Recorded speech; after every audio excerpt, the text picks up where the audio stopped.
But everybody ain't built to be leaders. Sometimes people are placed in leadership because of who you know, not whether you can go. See, that's what people got to understand right there. Sometimes you don't want that leadership because it's stress. See, I don't let leadership stress me. So they can grow. Went from running from my fears to a sit down. Went from dodging all my dreams with a hit now. Tired of talking about these dreams, trying to build something. It's all initially awkward. I get the sense now. Pull up. What up, everybody? Welcome to another episode of Initially Awkward. It's your boy Derek Devine, and man, do we have a treat today. Today we got the GOAT, the legend, the greatest coach I believe in IE, but I think the greatest coach ever. The best businessman, the best pops. He's my dad, so I can say that. But today, who we got in the building, who we got in the Initially Awkward hymns is Dwaine Radden Sr., who I just call pops, who I just call dad. But he's here, he's joining us, and man, we're gonna kick it off. First thing I want to say is, how you doing? How's everything going? Man, I'm good. I've been out here working, around the clock, but everything's good. Life is good, man. I'm still here. You know what I mean? That's what matters. Okay, I know before I started, you was telling me that you was working. So I gotta ask, is working now like relaxing? Are you chilling now? Or are you still going hard as I remember you to go hard? I still go hard, but it's a different hard. It's like, before I was going hard with the body, I'm going now with the mind, to get where I got to go with these kids in the school, doing expansion projects, baseball fields, football fields, whatever we need to be better. I love it. So just backing up a little bit, a lot of my viewers may or may not know who you are and what you do, but yeah, I know you mentioned the school. I know you're rocking PCA on a shirt. Just give us like a small glimpse of what you do there and what all you guys are building at PCA. Man, I'm PCA. I'm the executive director for the school. I oversee 75 staff, about 300 kids, and all of them got parents. So everything that relates to a school, it comes to my desk. Whether it's just books or curriculum, expansion, everything comes my way. So you got to deal with it on a daily basis. I say sometimes I feel like a cop because the cops don't never know what the day brings when they wake up in the morning. So same way being a director or CEO, you don't know. You get up in the morning and you just have the faith and the will to do what God sent you to do at that school. That's what it's all about. But I love where I'm at. I love dealing with the kids. I love growth. And he placed me there for a reason. So I just stay.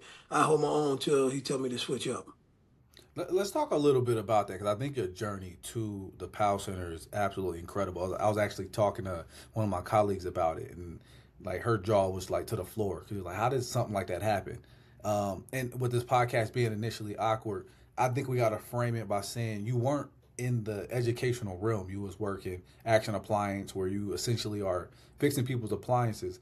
Now you're being in a new environment when it comes to being school and leading that way. Talk about how was it initially awkward for you to kind of switch, I guess, environment when you first entered into the educational space? I didn't take anything as being awkward. Wherever God drove me, that's where I went. I had kids. I had 5 great kids that God blessed me and my wife with. And, we were always in education one way or the other, whether we're going to a football game or going to a conference or something. So education was, for me, it wasn't awkward. It was just changing the game of what I was doing, from doing appliances and AC, running a business and have technicians. It was just a different platform for me to play on. And I just ran with it. So I don't think anything's awkward until you, especially if you hit it head on and you know which way you're going. I've always been one of those guys that I just knew where I was going. I prayed about it before I went. And if he said go right, I went right. If he said go left, I go left. If he said hold up, I'm going to hold up. So life for me has never really been really awkward. I think it's been challenging. To be a black man in education today, I'm one of not many, you know what I'm saying, to be able to run a school and have staff and teach kids to be better. So, hey, I'm blessed. That's all I can say. Okay.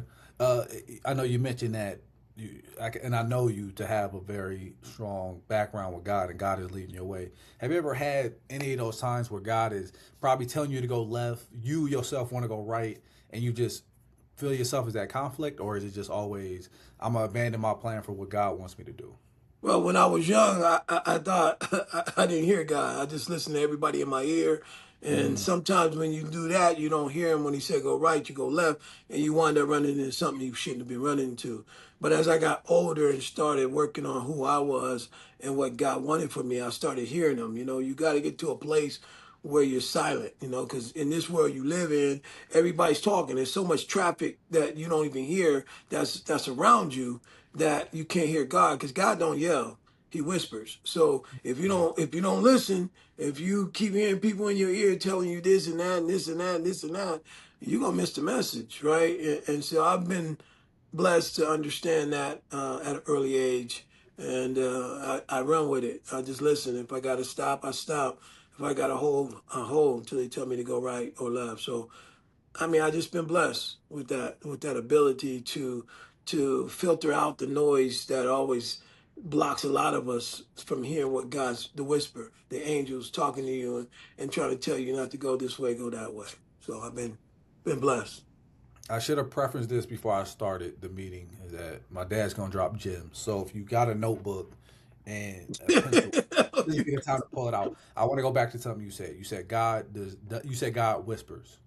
Can you unpack that a little bit more? Because in a day and age where Instagram is ministered to us, and our the neighbor, we looking at them and they talking to us, and then the boss is yelling at us. In a day and age where God is quiet when everything around us seems to be loud, can you talk a little bit more about that, and how did you come to that realization?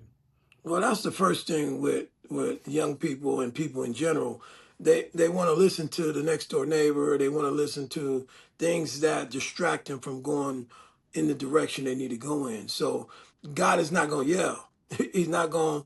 He's not going to say tap you on the shoulder and say, "Hey, Derek, can you hear me?" No, he's whispering.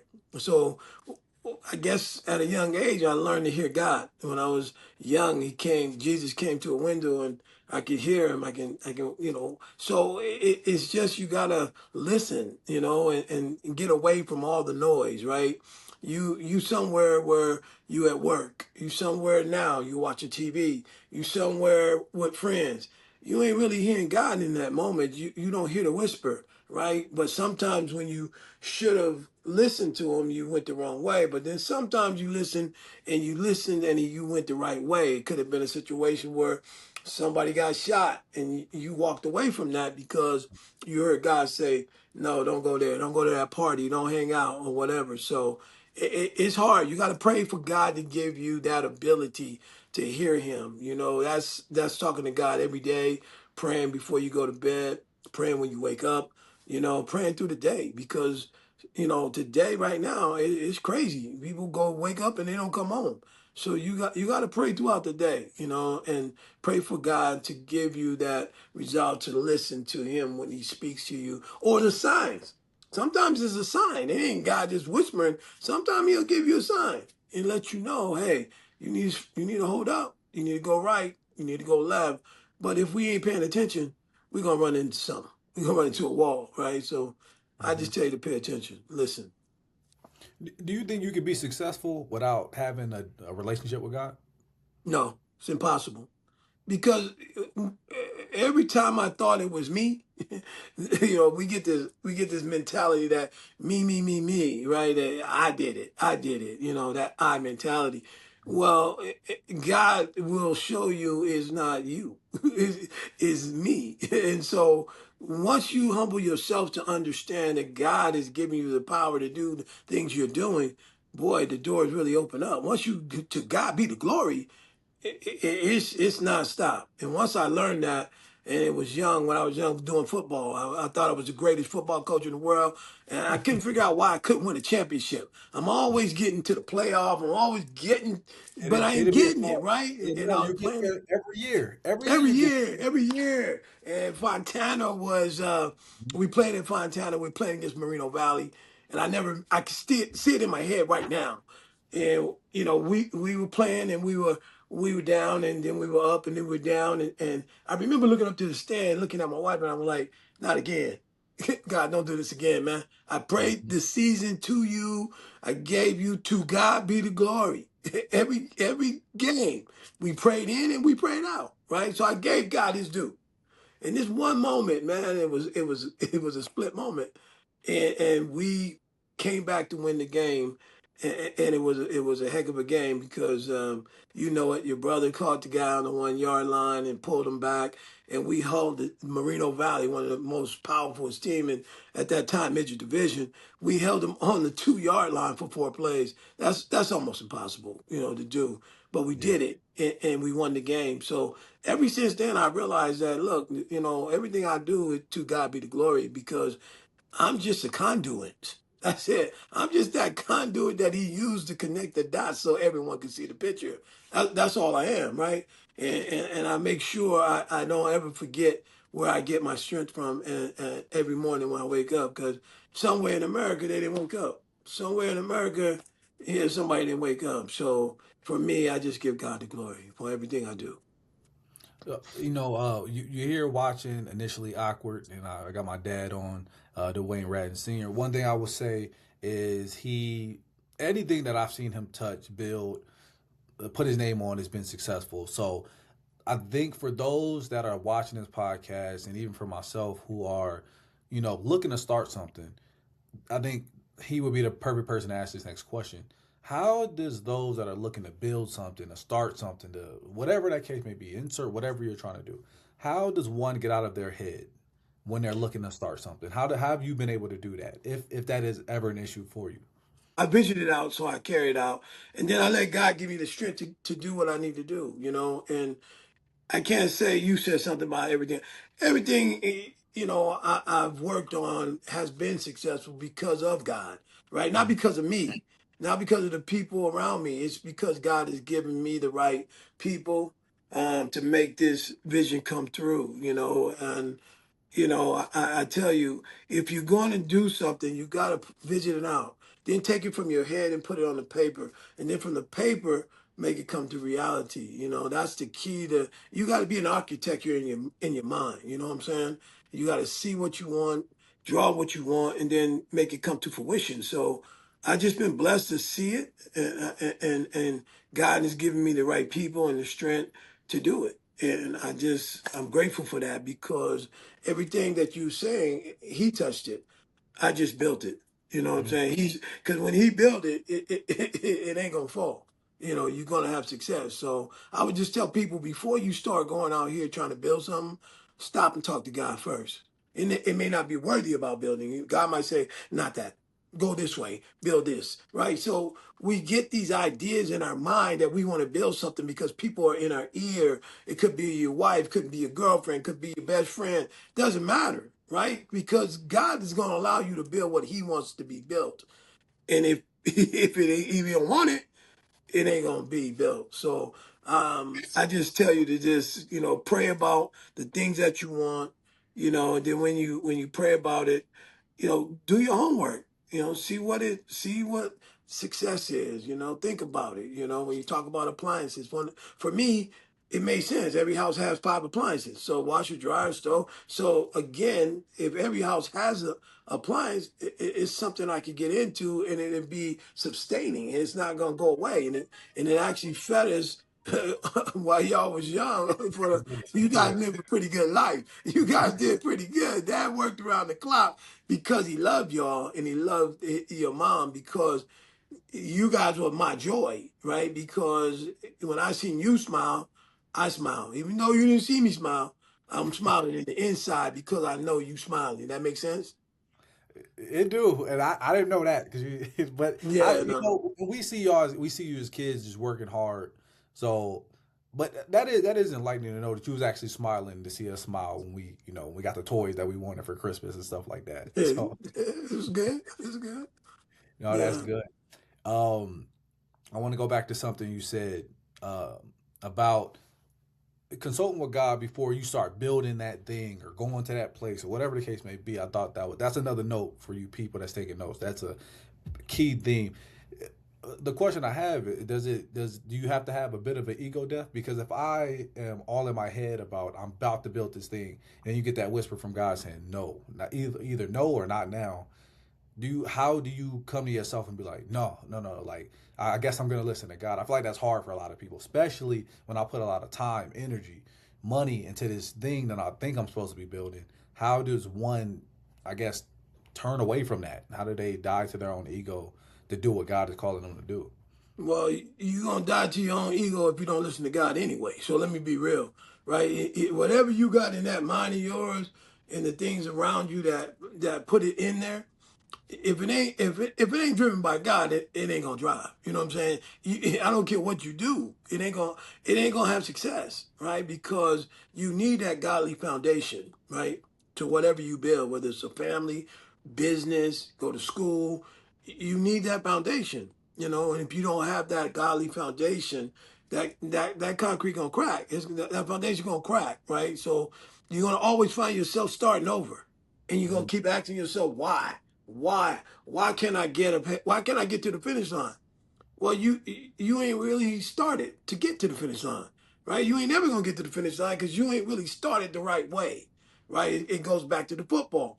I was coaching, winning, and all that, but every year I didn't start it right. I was just coaching, but I wasn't praying, right? So I had to pray that God give me that strength to coach you young people into where you are to win. So even anything you do in life, I don't care if get married, dating, whatever. If you ain't evenly yoked or whatever's going on, it ain't gonna work. It ain't gonna work. I'm just gonna tell you, it may feel like it's working, but it ain't working in here, and it Yeah. ain't working, and it working out here. Because if you don't feel successful, there's something going on inside of you, right? Mm. Because we all got the ability to be successful, right? We do, right? But we gotta stay focused. I have a I have a P to the fourth power, right? And I tell people Get your that notes. all I want to get their the notes. They probably well, gonna I get it. don't, so P to the fourth power. Everything I do has a numerical expression because in life we are a numerical expression. We were born and we die a day on a certain day. We get a job. Everything our birthday. We are numerical. I don't care how you cut it. It is. So when I look at things, God brings to me. He gives it to me by the power. So P to the fourth power. First, you must pray for your purpose. You Mm, can't make up your purpose. You got to pray for it, and God will instill in you. And when you pray for that purpose, it turns into passion. Now you're working that passion because passion brings a whole lot out of people, right? And then when it turns from passion to paper, which is money, right? Then you really are winning now. You got them. And the fourth one is power. The power to change people's lives. That's what God has given me. He gave me those, I had to first pray for my purpose, right? And then that purpose changed into passion, and that passion turned into paper, and that paper turned into power. So I can mm, give people something. I can give some people, jobs, or I can give you what you need right now to be better. Right. That's where that power comes in. Right. So those P to the fourth power. If you got to live your life that way, man. That's just the way it is. If you don't understand your purpose, then how you walking? How you talking? Right. You got to pray for that purpose. God, why am I here? That happened to me years ago. I was like, God, what do you want me to do? You know what I'm saying? Well, I don't know how to be a dad. I don't show me my purpose, right? And then he showed me that purpose, right? And then it turned into passion. That's where I'm at now. My passion is about helping young people be better, right? Find a better way for you to do the way you're doing it so you can see how to do it. That's just the way it goes for me, you know. let me ask you this: when you looked and God revealed your purpose to you, I mean, depending on where people know you, they might say, "Oh, the purpose would be to be a coach, or the purpose would be a dad, or the purpose would be the CEO of PAL." What what is the purpose? Like those are so many different segments. Like I guess if you have to map it out, what is the purpose that God instilled in you? But they all got the same common denominator. God wants you to be a leader. Whether Mm, you coaching, you leading, right? Whether I'm a CEO, I'm leading 75 people, right? Whether I'm a dad, I'm leading my children, right? So everything in those things that you're talking about in my purpose was me to be a leader. Somehow however you do it, whether it's through coaching or CEO or just raising your kids. You guys are successful in itself, you know. So it's about leadership. That's my purpose in this world, is to be the best leader that I can be and guide people down the right road so they can be the best person they can be. So my that was my, and that turned into passion, right? That now I got the passion because I know my purpose, and now I'm coaching. Now I'm playing, I'm winning, you know, or I'm doing building stuff at POW, or I'm raising my kids who are successful. So it works. That P to the four power works It works. 100%. It works. Um, a lot of the people that I talk to, that I come in contact with, they're stepping into the leadership role. I don't know if it's something you're born with, something that you develop. I don't know about that. Mhm. But one of the common things that I hear is that I'm lacking confidence to be the leader that I want to be. How do you speak to those individuals that they have the name tag of leader, but they literally struggle with getting people to get behind their vision, to, I guess, move the needle with people, not so much processes, but they struggle with, I guess, emoting, getting the emotions out of people that need to be done to move, to do the work, to build the thing. Any advice for those type of individuals? Yeah, you just got to realize everybody ain't built to be a leader. Sometimes you got to follow a leader, right? That's the leading ability, to be able to follow a leader and to teach you how to move. Maybe not at work. Maybe that leadership skill is better suited at home, maybe at church, maybe at a non, wherever you go, because I know that's where God placed me. So God won't put more on you you can bear. So, you know, some people are not built to be leaders. Sometimes you put in that role because somebody else is afraid to lead, right? And then you afraid to lead. So when you follow, when you are a leader, people follow you. It's natural. For me, it doesn't take work. If you are doubting yourself as a leader, you need to go back and retract and find out what's going on inside of you. Leaders are often, sometimes leaders are placed in the wrong position and we think they're leaders because of whatever reason, right? Can they handle the pressure? My pops used to say pressure will bust a steel drum, right? And see, if you ain't ready to handle that pressure, especially whatever you're going into, you better leave it alone as a leadership. You know, my job is something else. I tell people, you want to sit here, just come on get it. You know what I'm saying? Come get it, because I just know in their mind they're not ready, right? Because if you can't multitask, right? If you don't got those communication skills, right? You got to be skillful, right? Because you got parents yelling and screaming and mad. I tell my staff, wait. She not mad at you. Mm-hmm. She just mad at life, and you happen to be in her way.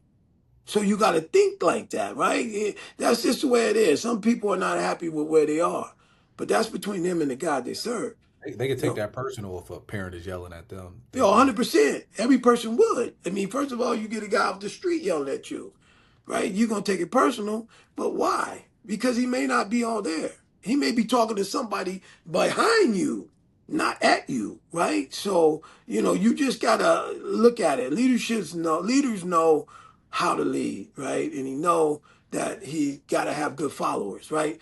Behind every great man is a great woman, right? And a greater woman, right? Ain't no difference between being a leader. Between being a great leader, you got to have some great followers. You mm, know, Obama didn't get where he was because he Obama. He had people behind him. He great had people follow. holding him up when the world weighed him down. They picked him up. That's how dads are too. Sometimes the world wears down, and we just gotta keep going. And some dads can, and some dads can't. That's that leadership skill. Same thing with coaching. Sometimes you win, sometimes you lose. But a leader don't play on the loss. He plays on how to win when he lost. See, so Mm, many people in life are struggling with that. You know, they suffer loss and then they just give up, or they don't know which way to go. That's not the way life is made. Life is get up and get. Hey, you can stay down for the 8 count, but you got to get up. You got to get up on that 9-10, right? So life is not about staying down. You know, when you get knocked out, it's about getting up. You know, and sometimes we need friends, we need family, but we definitely got to have God, for that 8 count. So I don't mm, know how to tell you, but everybody just ain't a leader. Some people want to be a leader. Some people think they're leaders. Some mhm. people even tell you're a leader and they know you are not, right? Because they're not telling you, they're not telling you really what you should hear. They should be pulling you back and say, look, let me teach you how to lead. Let me teach you how to do what you need to do. Let me get you some leadership skills. Let me send you to some PD to help you, right? So I don't know. I just tell you, people ask that question. Leaders are born. I don't really think Jesus was a leader, right? Because he didn't have to make anything, right? So a leader should be in that same realm of knowing that you can change your life and lives around you, right? And whether you healing them or just getting them a job, that's healing them, right? If I ain't worked in months and this man touched me and said, come work for me," I just healed him, right? It's a little different the way Jesus healed, but I just healed him. His bank Yeah. account changed, right? His inner self changed. His pride changed, right? And you just got to be real with people, And I just shoot straight from the hip. Some people get it, some people don't. I don't know. I don't know what to tell you. Yeah, no, and I'll say this. One of the ways that I've always loved how you healed is you do these projects or you open up these businesses. One of the things that I definitely want to mention is SOS, Saving Our Sons, and also Iron Wow. Sharpens Iron. Wow. When you talk about following a leader and getting those leadership skills and developing leadership skills, those are two of the programs that you started. And I would love for you to tell anybody viewing about both of those, SOS and Sharpens Iron, and just give us a little bit of background on how they came to be, and anybody that comes encounters with those two programs, what would they get from it? Yeah, SOS First is a mentoring program that we started at our school. Mr. Burks, Keith Burks, is our coordinator. And to be honest, it started from you, Deshaun, Peanut, Terrence, because my understanding was, how can I save someone else's sons if I can't save mine? Mm, So I had to spend that time making sure you guys were going in the right direction. And from that point on, I saw so many confused Afro American, black and brown kids that just didn't know which way was up. Daddy is 6 feet under or 6 feet in. They don't got nobody guiding them any way. So Saving Our Sons came off of you guys, right? Because that was where it was back when I was growing up. I said, look, I got to go out here and save my son. I got to make sure my sons ain't gonna be on the street corner, So I had to pour into you. Nothing in equals nothing out, right? So we believe, me and your mom, that we got to pour in. And, we gave you what we had. So Saving Our Sons is the same way. We bring different people from all walks of life, whether you're a police officer, whether you served 30 years in jail, whether you're a mayor, or whether you a chief of police. It doesn't matter because we don't know where these young men are going. And they don't know where they're going until they see somebody that looks like them, right? mm, Somebody in front of them that can give them some guidance and some understanding about what it's like to be a young man. You got to talk about the struggle, right? You got to talk about it. You see, one thing about SOS, we don't hold nothing back. If they ask a question, we're going to answer, right? Because we're there to help them be better, and that's what me and Keith does, and the people that Keith brings out. You can always learn from somebody else's mistakes, but if you don't pay attention or you don't listen, you keep making that same mistake, right? That person made. mhm, Iron Sharpens Iron is a consultant business that I started because there are a lot of charter schools and a lot of businesses who are not structured right. We build businesses, oh, I want to be rich. Well, you're in the wrong business. So, people want to be rich and they think, oh, if I'm an entrepreneur, I'm gonna make all this money and I'm gonna be rich. But there's some struggles to go along with that. I was an mm, entrepreneur for 32 plus years, but I was blessed. But sometimes you don't know whether you're gonna have enough money to pay the mortgage or the car note, because you don't know what week or days look like. You got mhm. 5 kids, they gotta eat, they gotta get some clothes, they gotta go to football practice, they need some gear, you know what I'm saying? So, but you guys never knew that, because me and your mom said, well, why would we tell them? Because they can't change anything. So we just keep pressing. And Valid we point. keep pressing and praying. And that's what I did. I prayed in the morning, I prayed at night, just like you guys prayed in and you prayed out of football, right? Because life is like football too, right? You go in with one mindset and you come out with another. Life is Mhm. the same way. You wake up in the morning with one mindset. By the time your day is over, you got a whole different mindset. Either whatever that mindset is, you got to pray about it. You got to give it to God, right? Because it ain't for us to carry into the next day and the next day and the next day. That's where we lose who we are because we get we get bogged down with baggage, right? And we carrying the neighbor's baggage, our best friend baggage, our brother's baggage. And Hmm. before you wake up in the morning, you don't even know which way is up, and you don't know why. You picked up too much trash along the way. But so Iron Shoppers Iron was put together to go in to look at businesses that are not running right efficiently Hmm. and go in and see how to tweak it, right? To see what's, whether it's you spending too much money on books or you're not spending enough on material.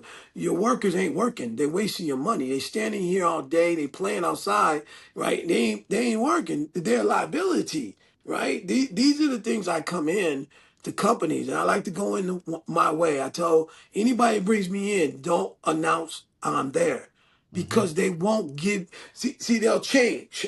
When they know somebody's watching them, they'll be on their best behavior. So Yeah. what you want to see is when you're not around, how does it look? Who's doing the books? Who's doing what they're supposed to do? Because either way you look at it, you losing money if you're not productive, right? So the whole thing for me is to go in and find that who's productive. Hmm. It's like football. We say we keep the best and we sit the rest. That's the same thing when you go into a job. Same thing when I go in to do my thing. I'm not lying to them. I'm talking to CEOs. I'm talking to board members, and I'm giving them a comprehensive breakdown. I got no skin in the game. I've got no skin in the game. So when I give them a report, I'm not coming after anybody but to better the business. So you can do whatever you want with this report, right? And hopefully you listen and you do better. Sometimes I go in and I let people go. Sometimes if they give me that autonomy to go ahead and let people go, I will bring them in and let them go. If I see something that's a liability, Yeah. I I will let them go. And I've been in those cases, and I've let several people go. It's a hard thing to do, but the company's wasting money. Yeah. So that's the Iron Shop Design part of it and SOS. But it's just things that I see as I'm going through my life, and I see happening. So if there's a need, you do it. And that's what I do. I pray about it, and God gives me the vision, and I build it. Yeah. No, I That's love how. it. I love it. So, before I let you get up out of here, one of the things I would be remiss to plug is we know we have IE Live coming up this Saturday, and Oh IE wow. Live is a powerful, powerful event. So I'm gonna let you speak to it a little bit, but just from my lens, I seen from where it came from. I think the first one was maybe 2020, 2021, where it Yeah. started with a vision. I feel like I seen the vision develop in your mind, and 6 years later, it's literally something that people count on and they're looking to go to. So we have one coming up this Saturday. Tell us a little bit about iLive, what it is, and the theme for this Saturday, and who all should come out and participate. Well, let me give props to where props is due, and that was my wife because I Live came from. She got me up on a Saturday to go to a pop up, and I didn't even know what a pop up was. My daughter was there working, and my daughter in law was there working. It was in San Bernardino on 9th Street. Young girl was putting up a pop up right after COVID. Right, they were trying to. Her idea was to create some revenue for the community. And so they would come out and bring their product, whether it was food, shirts, whatever. I think Shauna was doing her masseuse and Hmm. Nikki was selling some stuff as well, t-shirts and mugs and things. So I went, and as I'm there, I'm looking around the place, all the pop-ups are on dirt, the wind's blowing, there's food vendors out there. I'm listening to music I didn't really appreciate because it was saying some things I couldn't. But from that, I went home and I said to myself, and I talked to God, I said, I can do that.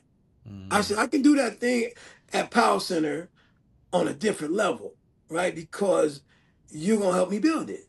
And so I Live came to fruition from that moment when I went out there and we spent a lot of money. I mean, we was helping. We was trying to spend some money with the vendors, and so from that point, I realized that Muscoy, where we're located in a pressed area, and it struggles, right? It could be something positive.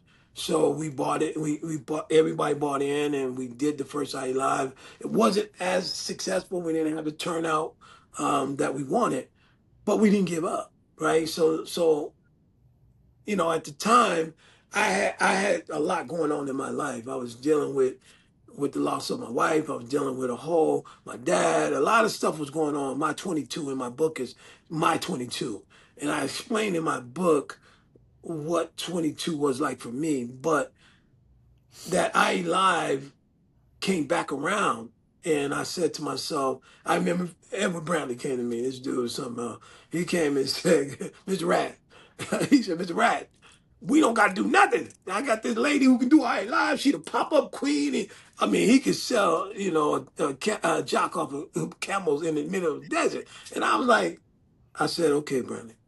I said, okay, your passion has overwhelmed me. Your Mm. passion That's where for that I passion come Live, in, and it come in. It helps. yeah, yeah. See, I'll tell you, it overwhelmed me. But I said to him, I said, Brantley, if she can't do what you say she can do, I'm gonna let her go. And we've been rolling ever since, right? Brantley, me, Jasmine, Darius, we've added on to the team. We've solidified who we are now. We've got a group of six, and that's where we are. I mean, we have Halloween. We do Easter's coming up Saturday Mhm. at 2450 Blake Street in San Bernardino at Powell Center at the Powell Charter Academy. What We time is that? have that starts from 10 to 3. 10 to 3, we got already 25 vendors out there. We got 4,500 eggs that we'll put on the field. And we do an adult Easter egg hunt. That's the most funniest thing you ever see. Because I put a little money in the egg, right? And you put a little money in the egg, they got to get the golden egg, So one might have a 20 and 10 and 100, right? So to see these people go take their shoes off and going so hard, it's just joyful. I remember when we had one, there was this lady who came up and she was crying. And I'm like, oh my God. And she had a daughter with her. She bawling. She crying. I'm like, Mhm. ma'am, are you okay? I think my staff done did something. We done did something wrong. She crying and she said, thank you for having this event because my daughter would not have experienced Easter Wow. had she not came to this event. And she hugged me. Wow. She's in our video. So she's there with the bunny and little girl. And so it's things like that, man. Sometimes it ain't about the money. I get people all the time want to make money. I get it. When I was young, I wanted to make money. I did. I made a lot of money, right? But I needed it for the houses and the car. But as you get older, you see that there's more joy in a smile or a hug, right? That you get from a child. It goes a lot longer than that money. I see kids now today coming up, hey, coach, hugging me, still talking about the 3 Ds, that we taught them when they were younger. Discipline, determination equals winner all the time, on and off the field. Hmm. So those are the things that you instill in young people that, look, I told you it's about M to the three, M to the three, right? So M3 is in this life, you have moments Hmm. that turn into minutes that eventually turn into memories. That's all you got. You got that M3, right? Things happen in a moment. Things change in a minute and memories happen, right? So all these kids got is memories, man. I mean, I try to give you guys the best I could do, me and your mom. We try to give y'all everything. So because we knew that's what it's going to weigh on memories, right? You don't want to go backwards and see things in your mind that you're stuck with as an adult. We wanted to backfill those memories with swimming parties and birthdays and football and karate and basketball. I don't know what to tell you, man. I don't know what to tell you, man. You know what I Yeah. mean? We You just remind love what we did. Yeah. Yeah, your mom did an amazing job. Yeah. If nothing else, if y'all who's viewing this to get anything else, P to the fourth power, M third, God whisper. It's so many things. I already know you're gonna be a fan favorite. We probably gonna have to do this every week. Probably give you your own segment where you can just come on and really, really preach and minister to these upcoming leaders, people that need it. So we're gonna definitely have to do a part two. But for this one, we're gonna wrap it up. I just want to say thank you and I appreciate you everything that you've done, not just in my life, but in all my siblings, and not even just in my siblings, it's friends that I know that even come up to me and they talk about the 3Ds, they talk about the championship teams, they talk about you helping them get a job. So all of those things, man, it went far beyond our house, but we being in the house, we're truly blessed. And it's I understand you really didn't deal with the initially awkward phase, but you definitely had some rough starts. But one thing about you always pushed through the rough start, and you got there with the help of God, and it seemed like God was in it through the initial part, the middle, the end, and that's probably why everything's always so successful. So, giving you your flowers. We're gonna have to do a part two. Anything else you want to say to my viewers before we let you go? No, I would just tell you guys out there, and I know, this podcast is built for you guys to get something when you come on the show. Derek is real, right? He's one of the realest ones you're gonna meet. He's gonna tell you like it is. He's gonna give you what you need. You gotta receive it. I can tell you everything. Your parents can tell you. Somebody could tell you, but you gotta receive it, right? So I would just tell you, just ask God to let you start receiving some of the blessings that you do. God rains down blessings every day, but sometimes they just don't hit you, right? So maybe you need to pray about God letting, just say, hey, God, give me a blessing. You know what I mean? And people always ask me, hey, Mr. Rad, how did you get through it? I didn't have a choice. Life, you don't have a choice. You got to keep pushing, right?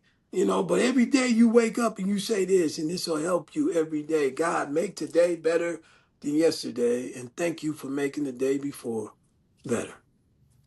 And you wake up and get it done. That's what I do. Mm. And this is for Ride Dog. Ride My Dog, God. oh, RPA Ride Dog, man. Again, everybody, this is initially awkward. Appreciate y'all tuning in, and we definitely gonna do a part two. Signing off. We just appreciate all y'all, but make sure to subscribe, like, all of that good stuff. We gonna keep the gems coming. We gonna keep the episodes popping. But yeah, make sure to check out IE Live this Saturday, 10 to 3. What was that address one more time? 2450 Blake Street in San Bernardino, 92407. All right, I better see y'all there. I might even pop up, so let me know. But y'all be easy, y'all. Take it one day at a time and one love. All right, One y'all. love. Peace. Peace. Went from running from my fears to a sit down. Went from dodging all my dreams with a hit now. Tired of talking about these dreams, trying to build something. It's all initially awkward, I get the sense now. Pull up, talk to me, only need one. One thought can change the whole way you seeing something. I was struggling with doubt, trying to hide gifts.